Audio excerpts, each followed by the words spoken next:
So let's play a game. This is a quiz here. I'll ask you a question, and I'll wait for your answers. You don't have to answer immediately, but just take a look. Don't answer, and then I'll take the answers somewhere in the middle of the presentation. So which one of those rectangles or those figures has more red? Which one has more red color? I'll give you just 10 seconds and then we'll move on. Don't need to answer now. Just look.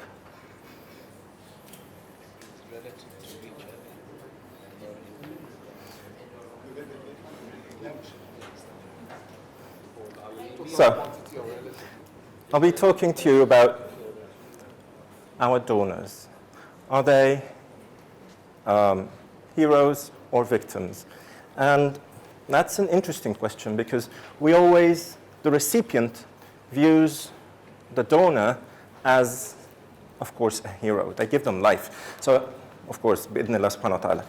So I had a patient who started me actually like 2 or 3 days before transplantation. She said she had a dream, and that dream was that somebody was giving her a box. And we have people in Egypt who believe that dreams can mean something.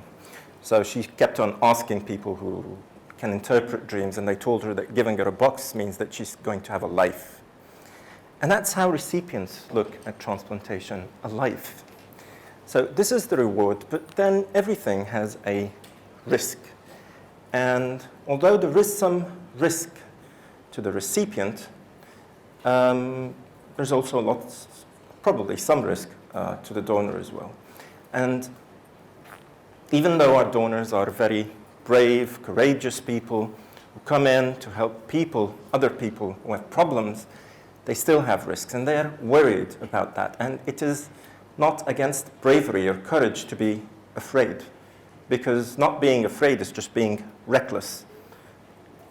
Being brave is doing the right thing, even being brave is doing the right thing even if you're afraid.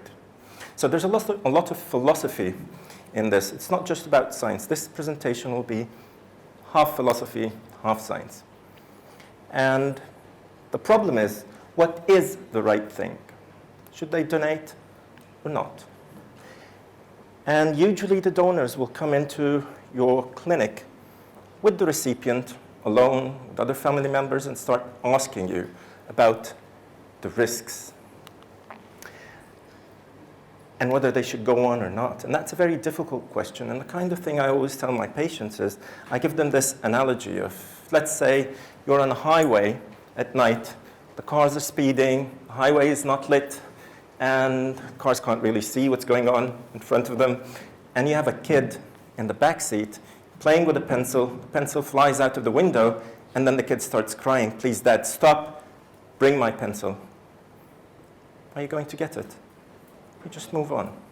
But what if the same kid is playing with a suitcase that has a lot of money in? It's got your passport, it's got your licenses, it's got his birth certificate, it's got all the papers and documents and the money, and he just tosses it out of the window. What will you do? I mean, after throwing the kid out of the window, probably stop and bring. So even though it's the same risk, you choose to do it. And neither was wrong.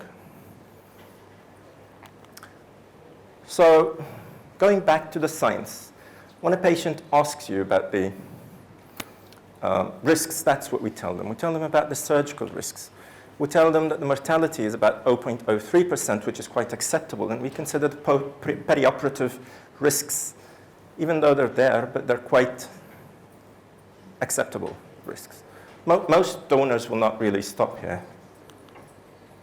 But this is a part that we usually do not really tell our donors about. And surveys have shown that this is what donors really say that they have not been told much about.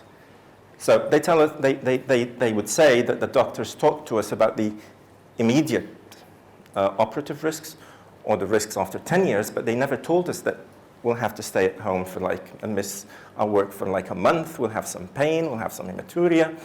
They care about that, but even that is not really a major deterrent. There's some risks that we've known for so long that donors are at increased risk of having hypertension, proteinuria. But usually, when you have those donors in your clinic and you start telling them that, they're still, again, not very worried. When you tell them about death, they're still not worried. And the point they want to get to is the kidneys. How about my kidneys, doctor? And then doctors like to be sophisticated. They'll tell you, once we take a kidney out, you lose half of your GFR, and then you'll recover about half of what you lost, and you function with 75% of your total kidney function. But that's not what that's not really what they're interested in.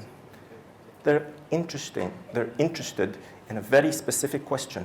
What if I get end-stage renal disease? Am I going to go to dialysis?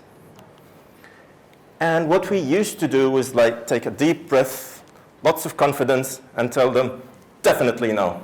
You have much less risk of getting end-stage renal disease than anybody else, even those who did not donate.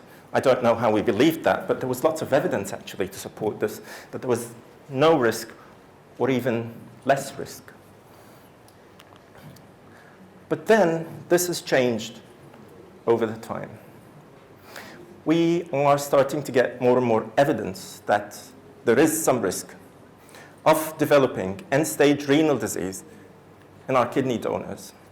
So this is a Norwegian study that has shown this, and there was another American study that has also shown the same. But why do we have this disparity? Why do we have the differences between those two sets of evidence, the older evidence and the newer evidence? And the reason is, this is the general population of buildings. You have tall buildings, and you have some shorter buildings. They're also good, nice buildings. They're functioning. They're very useful. They're very small. Those are the usual people. Those are the donors. Donors are not just the general population. Donors are very healthy people. You cannot compare what happens to your donors by comparing them to the general population, because they're not part of the general population. They're part of the superpopulation. They're the people who have been screened, tested, and are perfect. So if you compare them to the general population, so if you snip half this building off, it's still higher than most of the population, isn't it? Back again.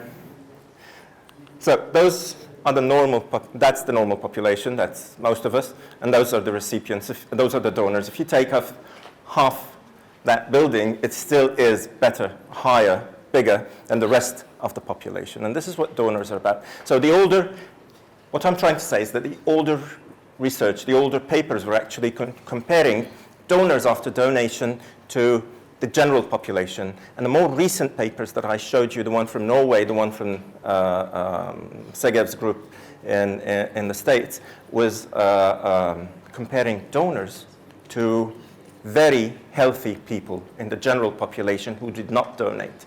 And they found that there might be a difference. So let's go back to the quiz. Which one has more red and why? Who thinks this one has more red? This one? That one? You know what? More red. The question is, more red than what? It's a relative thing. This is epidemiology. This is just the basis of epidemiology. And this is why we have those differences between the different studies amongst donors and amongst non-donors, in everything in nephrology and everything in medicine. It's more than what. So this has more red than any other one. It has the absolute biggest amount of red. This has the biggest percentage of red within the figure, so that's 50%. And this has more red than any other color. So they all have more red. And this is exactly what was shown in this American study I was referring to. If you compare the donors to the general population and the healthy non-donors, this is where they come in. They come in the middle. this is the general population, and those are the very healthy people who did not donate. But still, it's not that easy, because those studies that I'm referring to that have shown that donors might not be doing very well could not really find very healthy people to compare the donors to. You see, it's very difficult to find a group of very healthy people who have done all the screening battery that you do for your donors. So they've measured the blood pressure, the sugar, the kidney functions, the virology, the ultrasound, the echocardiography. Who would do that to a healthy person? And if you do it, who would keep on following that person for 10 years to see what happens to him? So what they did is they could not find those controls. They found a very small number of controls.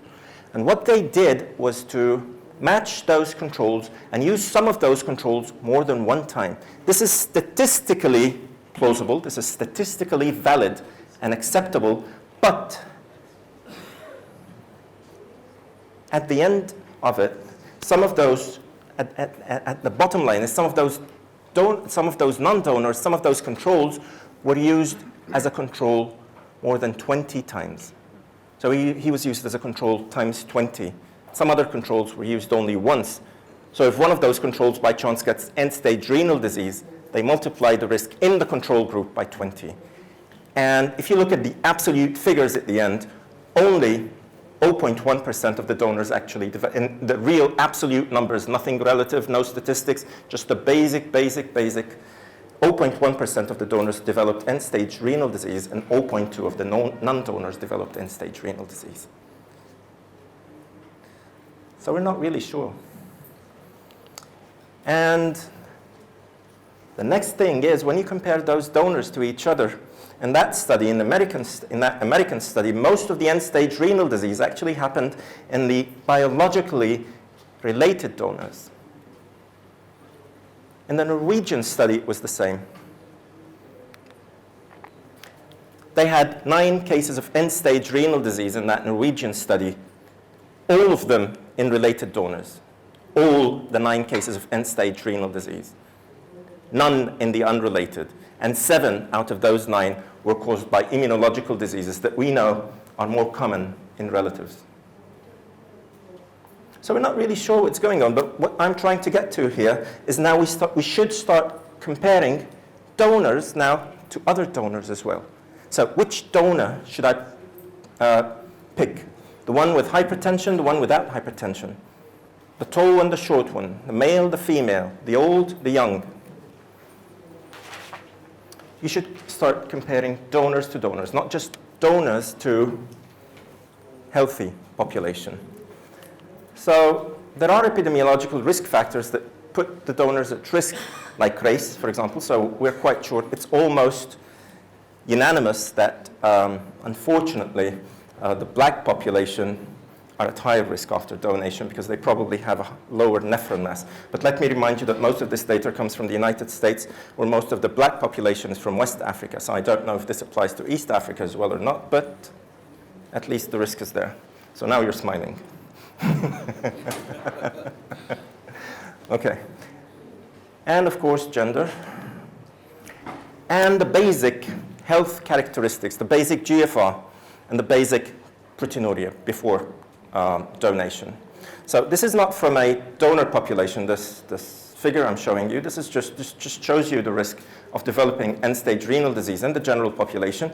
And as we all know, if the GFR goes down, the risk of developing end-stage renal disease goes up. And at any particular GFR, your risk is higher if you have more proteinuria. So of course, if you have a donor with lower GFR, more proteinuria, you should expect a high risk. So what should we do? The lines are very hazy, and the KDIGO tried to help by putting guidelines based on the evidence that we have, but you'll see that most of those lines are hazy, and lots of them also rely on the philosophy, they rely on the risk-benefit ratios, rather than just pure science. So at what GFR should we not accept the donor? What the KDIGO suggests is above 90 is okay. 60 to 90, you weigh the risks, doctor and donor. Below 60, probably not. Proteinuria, albuminuria, below 30, you're probably safe. 30 to 100, hazy, grayish, no right, no wrong. Above 100, probably not.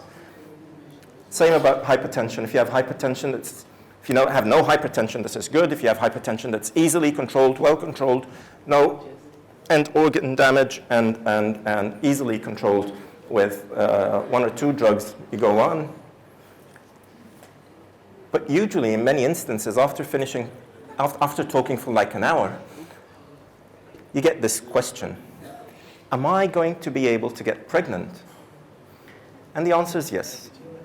It does not really affect fertility when you donate, but probably there's a higher risk of getting preeclampsia. So those are basically the questions that the donor needs to be, that need to be addressed to the donor. But what do the doctors do eventually? Are doctors and donors going to accept to park their car on the highway at night and go look for the pencil or maybe look for the suitcase?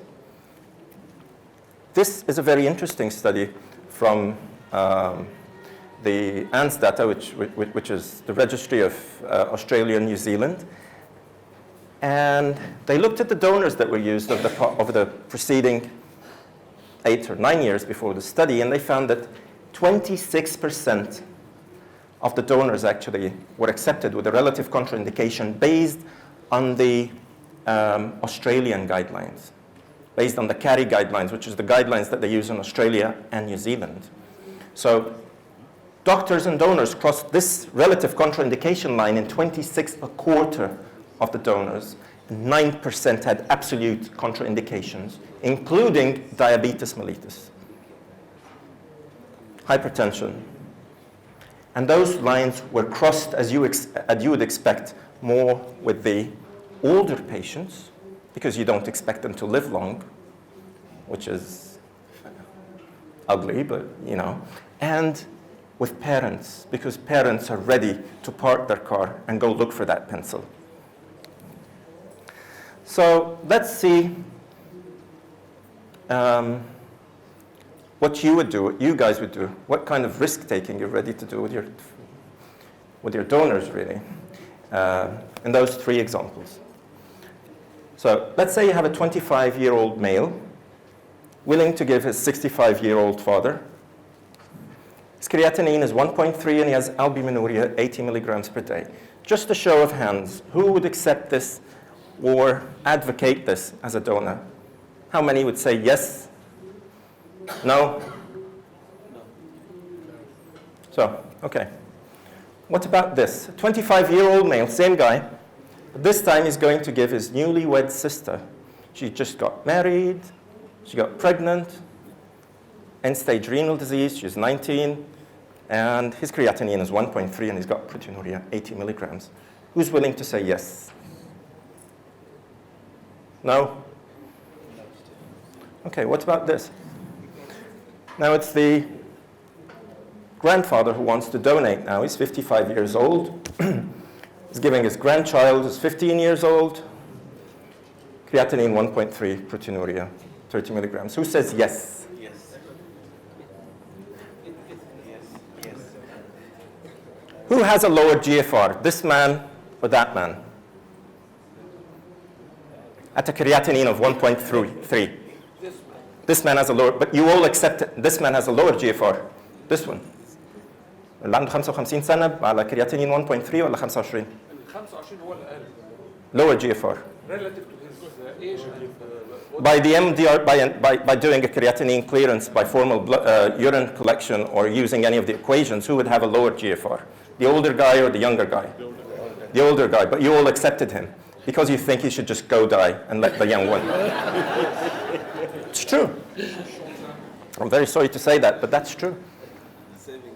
You as doctors, we as human beings, were actually more inclined to help the patient, the young one, and just forget about the old ones. My gray hairs are just growing. I should do something about it. Well, it is, because this patient has higher risk, actually. So, anyways, there are some risks. There are some risks, and I'm just going to pay tribute to this man. This man is Andrew Levy. Of course, he's a celebrity in the world of nephrology.